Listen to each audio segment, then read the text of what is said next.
Tūlīt mēs operēsim pacientu ar sūdzībām par stiprām sāpēm astes kaula apvidū. Šīs sāpes provocē sēdēšana, kā tas parasti ir.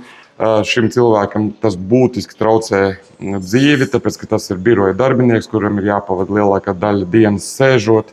Līdz ar to šis cilvēks izjūt ļoti spēcīgu diskomfortu un zināmas ciešanas. Iepriekš pirms gada bijusi krustu apvidus trauma, viņš ir nokritis uz dibena, un pēc šīs traumas arī sākās sūdzības par šīm sāpēm.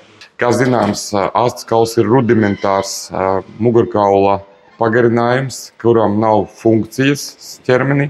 Līdz ar to viņa izņemšana ir principā bez jebkādām sakām pacientam.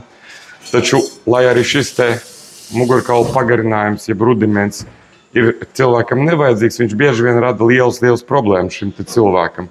Veicot papildus izmeklējumus, mēs konstatējām pacientam pārciestu astes kaula lūzumu un deformāciju, kura rada šīs sāpes, un operācija būs astes kaula rezekcija, jeb astes kaula izņemšana. Plānotais operācijas ilgums apmēram 20–30 minūtes.